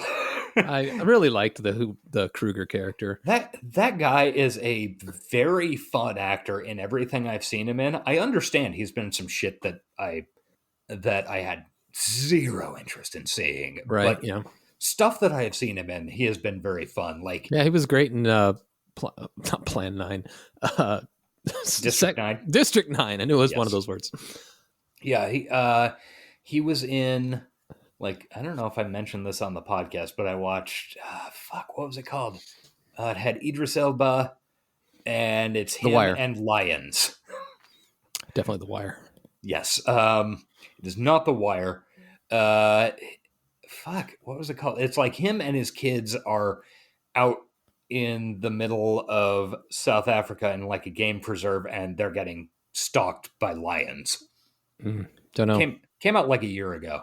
I want to say it was called Prey, but it wasn't, because that was another movie that came out a year ago and was great. Well, listeners, tweet at us. Yeah, I'll remember it as soon as we've stopped recording. Yeah, we're at our tight 90 right now, by the way, a little past it. So, Oh shit. Okay, so he's good and fun in this movie yeah, for a piece of shit. Um, his henchmen are not. They're boring. yeah, they're not interesting. So Spider and his team, because they've got the tracker on Matt Damon, the Spider basically says they're going to Elysium. Let's gear up and take this. Let's do this shit. So they all jump on a shuttle and are following them. The mercenaries try to take the grenade from Max. Shit goes bad. Yeah, real bad for Kruger in particular. Just right when they're in Elysium's atmosphere, the grenade ends up going off, and also Kruger's face goes off. Yeah, yeah. Like it effectively removes everything that is not covered by hair. It is. It's brutal and pretty good if that's what you're into. Yeah, it's so you're like, well, that guy's fucking dead. Yeah, but no. Remember, we're in Elysium. Mm-hmm. If you got a heartbeat, yeah, you don't need a face. So ship crashes into a residential neighborhood, and Frey takes her daughter off to stick her in a med bay. They get arrested, or by the mercs. The mercs also tase Max, and they all get taken into custody. Jodie Foster's like, okay, well, I'm going to extract this data. It's going to kill Matt Damon. Who cares? He's a piece of shit. And then we find out, and this has been like 10 minutes since the grenade went off. Kruger's buddy are dragging him on a stretcher through the halls of Elysium. Ooh, that sounds epic when you say it like that. Yeah. And you're like, what the fuck? And then they stick him in med bay, and immediately his face is rebuilt. Yep, instantaneously. He is angry. They say that boss going to be pissed.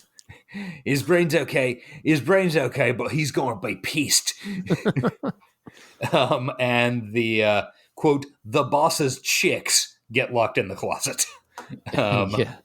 So we then cut back to Spider and his crew. They make it down with apparently no alarms going off or anything. Yeah, I guess robots. They were distracted. Let's hand wave that. Don't worry about it.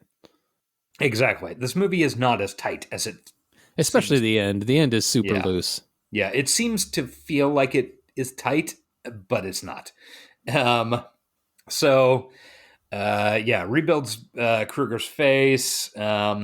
Foster comes in and is like screaming at him about how you fucked this all up, you crashed a ship, whatever. He stabs her in the neck. That was a surprise. Yeah, that was a surprise. He just straight up puts his little knife in her neck. It's a piece of mirror. Oh, is it? Okay. He smashed the mirror and stabs her with a piece of the mirror. Yeah. So he then throws her in the closet. Like, keep pressure on the wound. I can't do a South African accent. Yeah. With the cheeks. Yeah. And Frey, what's her name? Yeah, Frey. She tries to save Jodie Foster. She does try to save Jodie Foster. And then I don't even think I wrote anything about this. I think it's right at this point, though, or shortly afterwards. Jodie Foster dies. She basically is kind of batting away Frey's hand and is like, no more. And it seems like they were trying to give her some humanity or something. Yeah, it was, but didn't work. It didn't work. And it feels like almost there was subplot or something that was gone. Again, this movie. Yeah, it was a weird final word. This movie could use some cleanup or, a full rewrite or something. And we'll get it after the actors strike. Yeah, once we're in good shape. I mean, neither of us are SAG members, so I'm not going to scab though. Yeah, but we are not scabs. So yeah, maybe we can hook up with a. We're pieces of shit, but we're not that big of pieces of shit. No, Jesus Christ. What are we, fucking rats? Yeah, maybe we can get this deal at a non-struck studio. Like I think A24 has. Oh, a bunch of A24 productions. might pick up our Elysium remake. Yeah, they seem like the right place for it. Our Elysium Evil Dead 2 crossover remake. Blumhouse? What about Blumhouse? I think they're not struck. It's right up their alley. Yeah. um, so, yeah, she dies. It's like it's not a plot hole, but it's just a thing that happens. Like, yeah, it's an unsatisfying death. She's the BBEG, and she just kind of leaves out on the floor. It's given some weight. Like it's shot like it should have some weight, and instead we're like, okay, she's dead. Who cares? But once he stabs her and throws her in the closet, Kruger does basically think like, it's like, this is my Elysium now, motherfucker. It starts right. Aim the big boss now, and starts wreaking havoc. Yeah, and the mercs start running around, taking over mostly via grenade. Yeah, grenade is their chosen weapons. I noticed just chucking grenades left and fucking right. Guns would be cleaner. Grenades are more fun. Yeah.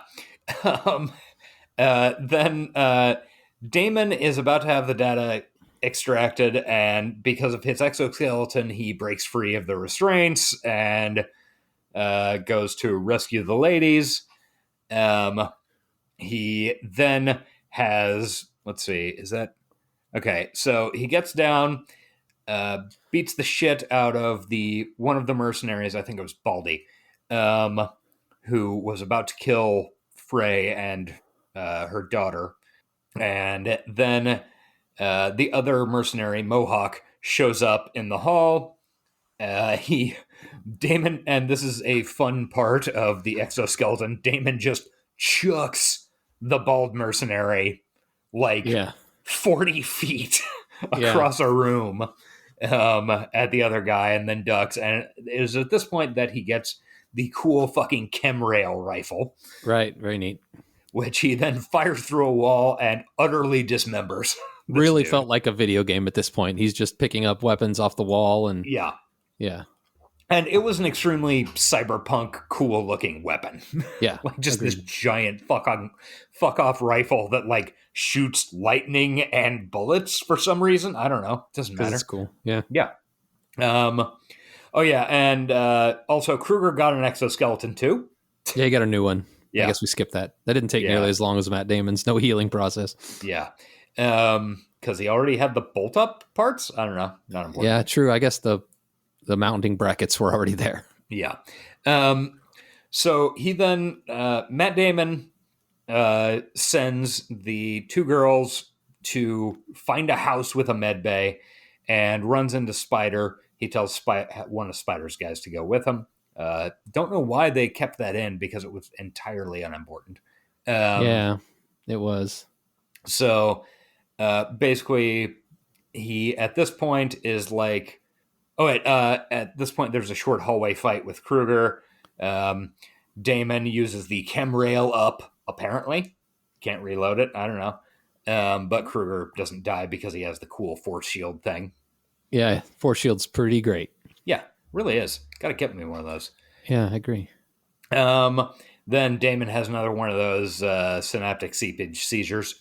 And I think another flashback. It's boring. It sucks. Who cares? It's a pretty, other than that, it's a pretty intense scene because, Spider's got a bad leg. So he's like limping and kind of slowing him down. And Damon's got synaptic seepage and they're like hacking through doors, which is pretty cyberpunk. Yeah. And then closing them and locking them behind, trying to get away from Kruger, who's just this Terminator, I'm gonna get you, bio. Yeah. Weird. And then eventually he catches up to them on this bridge with cherry blossoms in the background because apparently somebody's been watching some anime. Not the only one. Yeah. Hey, it's like what, a little over a week from now. We're going to go see some anime. I know. Well, yeah. Plus what we're covering next week. Yes. Also true. A lot of anime in our future. So we get to this walkway across, I don't know, the heart of Elysium, where, I don't know, all the data centers and mechanical shit is. Doesn't matter. Never established. It's like that place in Star Wars where Obi-Wan has to go to do that. Yes. And then fights Vader. Yeah, exactly. That is exactly where we are, except there's some cherry blossoms in the background. Yeah. So they're going across this walkway, Damon and Spider, and then fucking Kruger bursts out of the door that they had tried to shut behind him and does this like 60-foot leap, helped by his exoskeleton to get between them and the door. That was very anime. Yeah, it was super. Yeah, it was very anime, and this is like final fight. Yeah. Shit.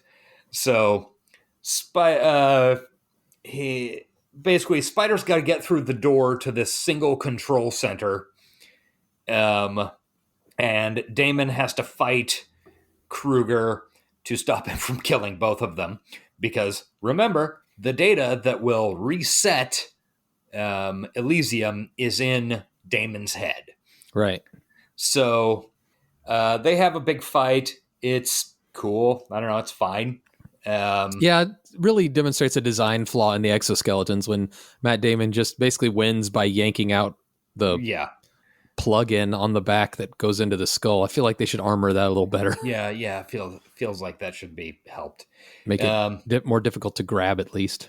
Yeah, and then Kruger is like, "Well, I'm going to take you with me," and like pops a grenade and attaches himself to Matt Damon, and then Matt Damon just rips that part of his own exoskeleton off. None of that made any sense. Like, why do that? I don't know. Because Kruger is a crazy, evil bad guy. Yeah, but whatever. I'm not saying what I think. I'm saying what the movie thinks. Yeah, I mean, I get that. I get him wanting to take him with him. I just I don't know, the little weird carabiner hooked to a tube. It didn't make sense, but not my favorite fight action scene of the film. No. So they get in the control room. Max and Spider. Spider does his hacking stuff right at the same time as Frey and her daughter get into a house. The president of Elysium is coming with a big squad. Then they're like cutting through doors and shit, trying to get to the control center. Matt Damon talks to Frey for a minute. He gets plugged into the control center. Spider says, you're going to die if you do this. And he's like, okay, sure. Yeah, fine, whatever. We're past that point. And now the interesting thing, the thing that I found that was interesting at this point is Matt Damon's been free in this facility for a little while. I mean, he's been running around doing shit, but he hasn't had, there have been moments where he hasn't had a specific super time-sensitive job. There have been med bays, I'm sure, all over the place. Matt Damon could have hopped in a med bay. Yeah. Now, whether or not it would have stopped him from the synaptic seepage killing him, I don't know. It was worth a try for sure. Yeah. So that's, I don't know, a thing. Just definitely a flaw because he was in the room. At least I assume the room with the closet that he pulled the girls out of had the med bay in it. He should have just given it a try. Yeah. I don't know. They're iffy. When the 2 times or 3 times we see it used, it's instantaneous. It takes 30 seconds to heal everything that's wrong with you. Yeah. I kind of feel like it would actually take hours in reality, and maybe they should have. I don't know. Yeah. It's magic, basically. Yeah, it is. But anyway, Damon talks to Frey on the radio and then dies. And we go into a flashback while the reboot occurs. And we see some cool scenes of Elysium shutting down. Yeah. And then restarting. Bum, bum, bum, bum, bum. The Windows startup sound. Yes. It is at this point that the president and his squad come through the door and Spider is getting arrested. And it is the squad. It's AOC. It's Ilhan Omar. Yeah, exactly. They all got guns and exoskeletons. It was a weird cameo, but it worked. It was. I mean, it was interesting. It was not something I would have expected to see in 2013, before all the careers started. No, But they weren't even the squad yet. But yeah, it was weird that they got them all together. Like, I wonder if this is where they forged their bond. probably. It makes sense. Makes a lot of sense. Yeah. So then as the reboot is happening, or just as the reboot is happening, Frey's daughter is, quote, successfully reatomized. Reatomization successful to treat her leukemia. That's cool sounding cyberpunk garbage. Sure. It really is. Just like there were some, like, she's in this weird med pod and there's some sparkling light and reatomization successful. Like, all right, sure, man. Whatever the fuck you say. It was one of those things like teleportation, where in order to do it, you have to be basically killed and then rebuilt somewhere else. So she was murdered and rebuilt. And now she's having a good hair day. Yes. It's the universe's only successful good hair day machine. And then Spider fights off the squad for a little bit. Yeah. He's not much of a fighter. Spider is fighting the squad, and then some RoboCops show up. Yeah. And Robert Cop basically stops the human cops from beating on Spider because he's a citizen and he can't be arrested. Yeah. And we see some screens of, like, I don't know, 10 billion new citizens added. So basically, Spider's version of this, as he was hacking it, his reboot sequence is every human alive is now a citizen of Elysium, and therefore entitled to all the healthcare they can handle. Yeah, and then it's like, there's a thing that's like X number of health problems detected or something like that. Yeah, X billion health issues detected, and they dispatch aid shuttles to Earth. And you see there are a bunch of clips of just these shuttles full of med bays landing and people walking into them and getting cured and whatever. Yeah, it's a really neat, happy ending that's ludicrous to assume that this would happen. Yeah. I mean, it is. Also, at the same point, this hammers home the horrors of the system as it exists in the film. Like, we just see dozens of these aid shuttles take off. Yeah, they could have done this whenever. And land. And they've, like, there's at least one we see that has, like, 2 separate levels of, like, 20 fucking med bays apiece. Uh-huh. And, like, they could have just done this whenever, wherever. It's definitely a parallel to our world because, never forget, we could just solve homelessness. Yeah, there are a lot of very solvable problems, assuming we wanted to stop, supporting ethnic cleansings.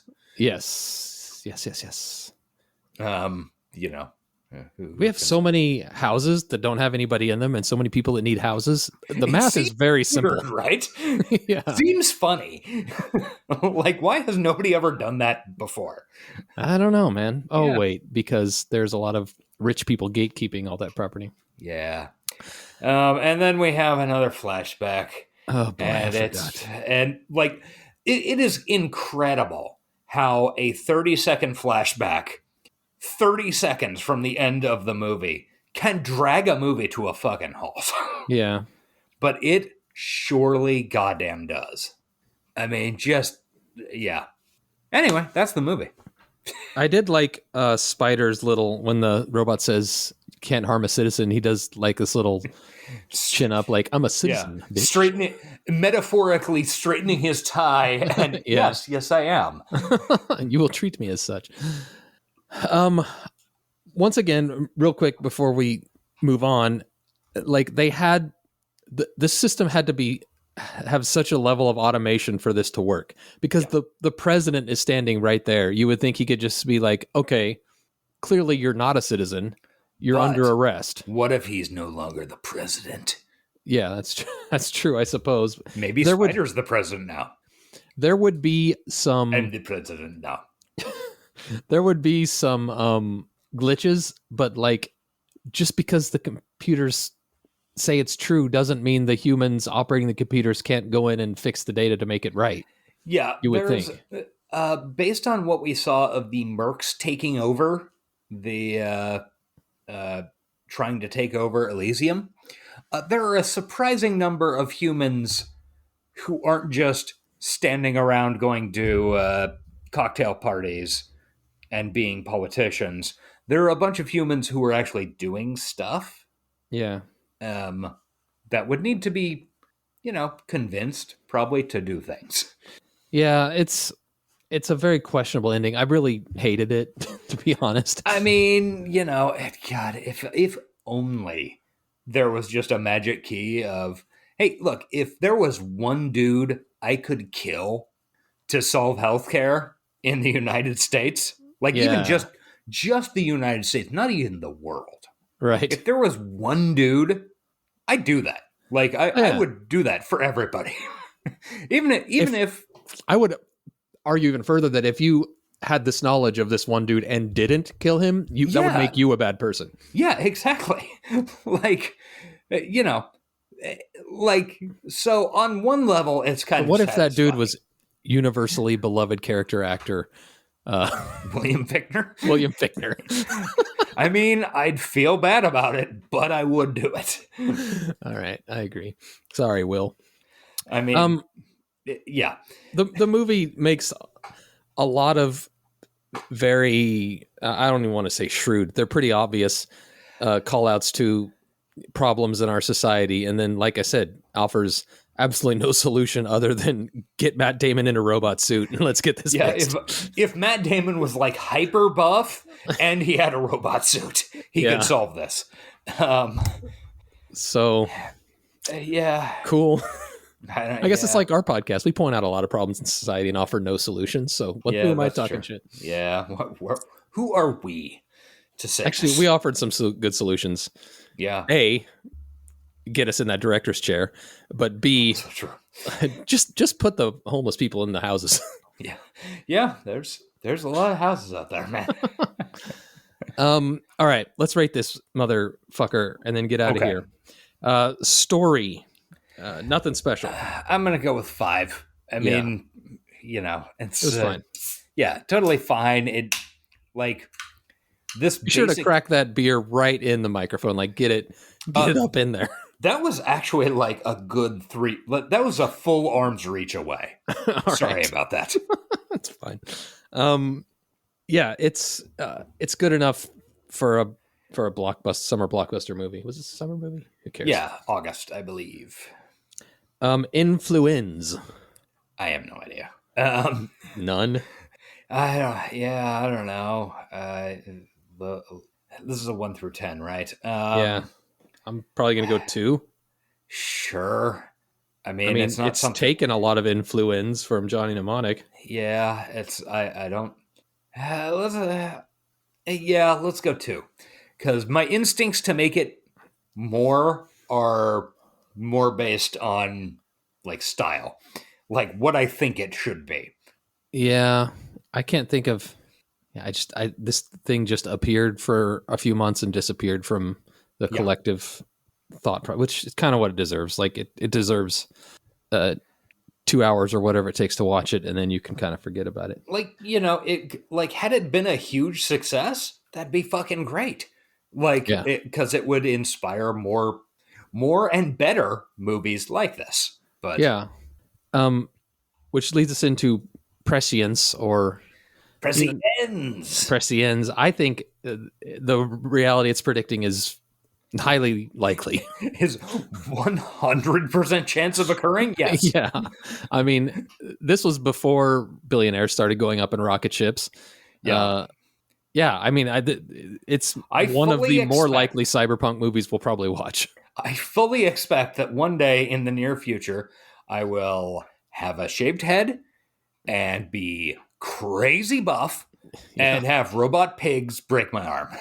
Yeah, and I am going to have a limp, suddenly become Brazilian, I believe is what, Wagner Moura, is that his name? That sounds right, yeah. Yeah, and I believe he is Brazilian, as is Frey. Yeah. And I will run a criminal underground in a room with a lot of TV screens. Sure, yeah. I mean, I don't know if I'll quite have LA tattooed on my neck, but... Yeah, just go ahead and do it. What's the harm?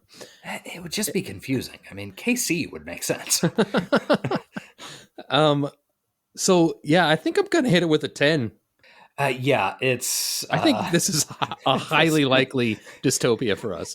Yeah, this feels almost more immediate than Escape from New York.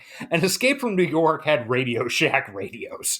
To be fair, our other 10 in this category, there were 2, Strange Days and Dread.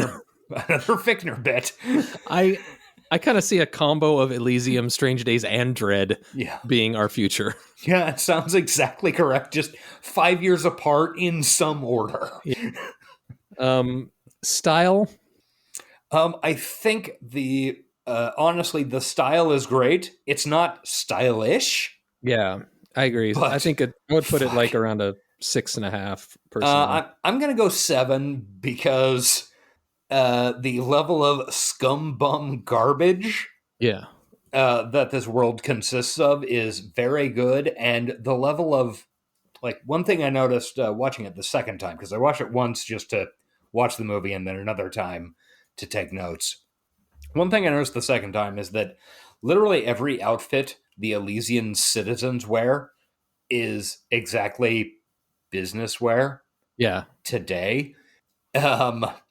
Like, it doesn't even bother. Like, no, this is all gonna just stagnate and be shit. Yeah. Like, I feel that it is accurate in its styling. Yeah, I do too.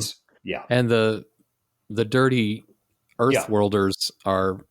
Yeah, I mean, it's not stylish. It definitely has its own aesthetic and... makes a statement with it. Yeah, the dirty fucking Earth people... are exactly what people are going to look like in 5, 10, 50, 100 years. Yeah. While the rich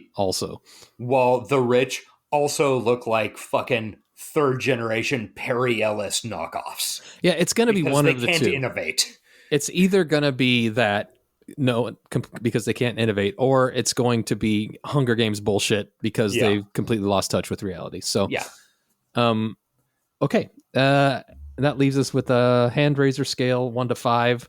I'm going to hit it dead in the middle of the 2.5. Yeah, that is exactly what I was going to give it. I really wish it had been better. And like I said earlier, there's not like a single clear thing I can say to improve it other than be better. I mean, they needed more time. They needed to offer, like, I think it needed to at some extent more streamlining. Like, okay, fuck the bullshit flashbacks. Okay, we get it. He was in love with her as a child and they wanted to go to Elysium. Who cares? Yeah, like that. Those fucking grind the movie to a halt. I don't know why instead of dreaming at him. Instead of dreaming of going to Elysium, they should have been like angry at Elysium from the start and wanting to blow it out of the sky. I don't know. Yeah, I really wish, like, in some of these movies, I don't wish they'd made them better. Like, I wish they'd made them more fun. But the movie could have... This movie's close. Like, it feels like it's achievably better. Yeah, I agree. Which kind of is more disappointing in a way. Yeah. I don't know. A lot of we could talk about it for hours, but like, it's not, and we will when we remake it. So it's not like they took a bunch of big swings and missed. Yeah, they hit their swings, but they just weren't great hits. There's a bunch of ground rule doubles and stuff. Hey, small ball is good baseball. Hey, look, I agree. I agree 100%, but sometimes you really need that fucker to hit the fountain. That's if you're in Kansas City. That's a Kansas City reference. Don't worry about it. Kansas City Royals reference. Yeah. Yes. And the World Series is going on, so that's a very timely baseball reference. Good job. Oh yeah, because World Series, A team that I don't recognize exists versus a Texas team. Great, cool. The Diamondbacks are actually pretty impressive right now. We don't have to talk about baseball. We don't have to talk about baseball. This podcast is boring enough as it is. That's true. We do not need to drag it down with fucking baseball talk. Game 1 was fucking exciting though. So I didn't see literally anything of it. Anyway, good job, Elysium, on being mid. Hey, coming back to something we said at the very beginning, you made an Eminem reference. Oh, right. Yeah. What was that about?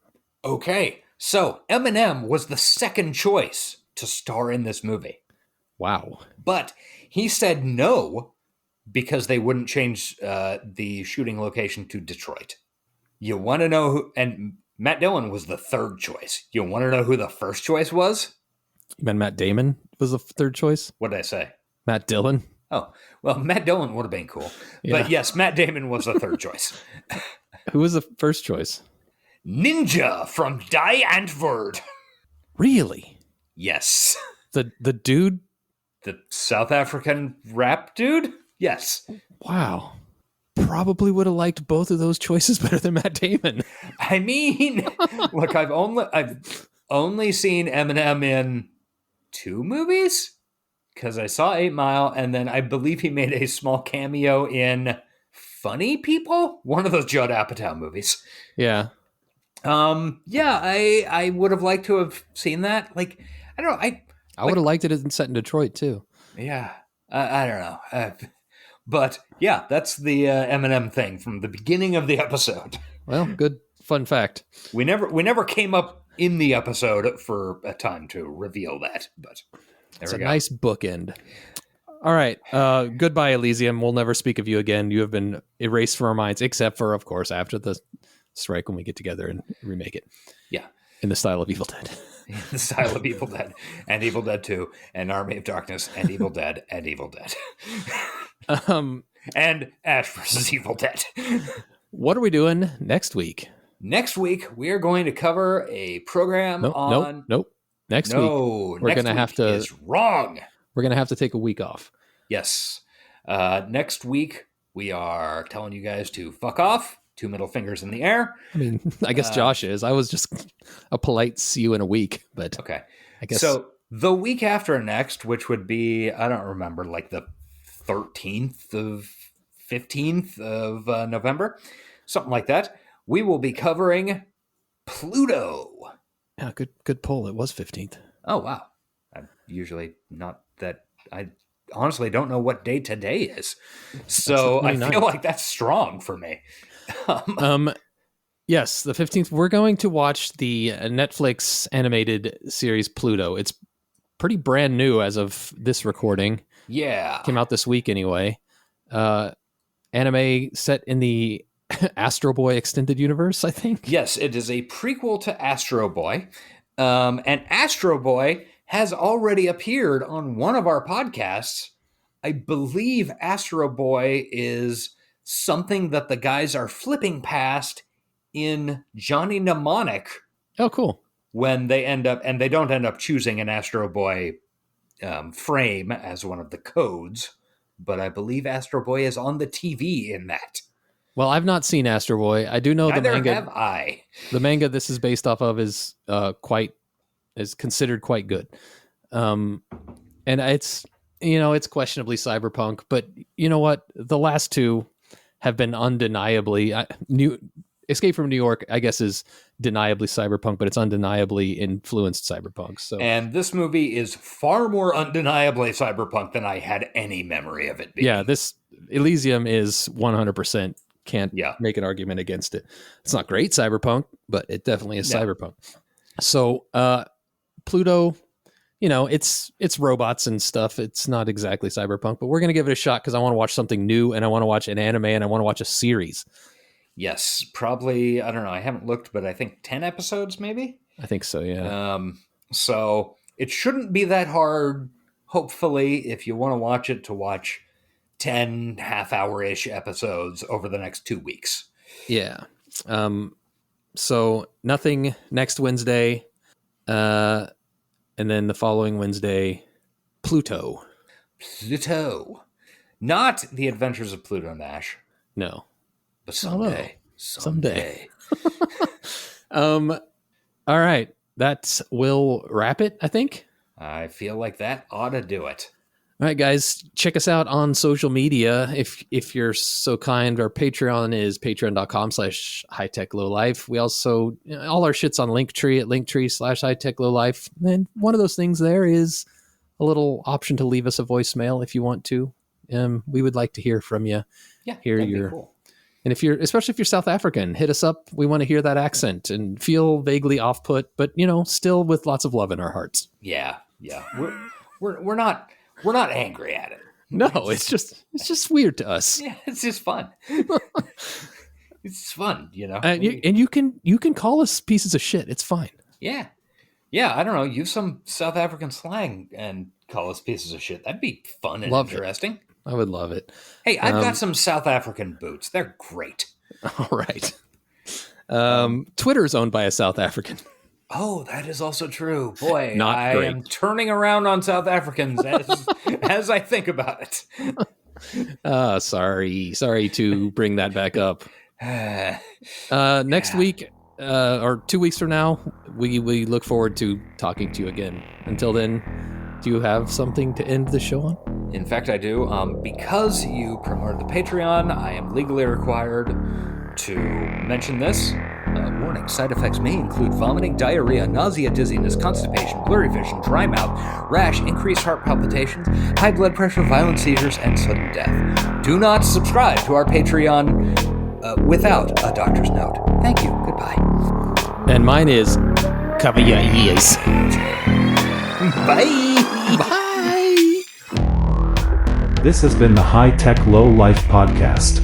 Find us on Twitter at Johnny60seconds, email us at hightechlowlifepodcast@gmail.com, and find us on Patreon at patreon.com/hightechlowlife. Theme music by Nihilor at nihilor.com. Thank you for listening.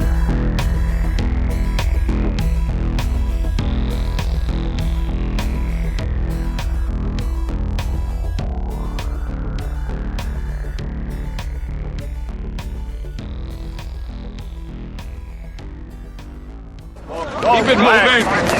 Come on, what are you waiting on? Let's go. They're trashing our rights, man! They're trashing the fluid data! They're trashing! Trashing! Trashing! Everybody out there. Fight the planet!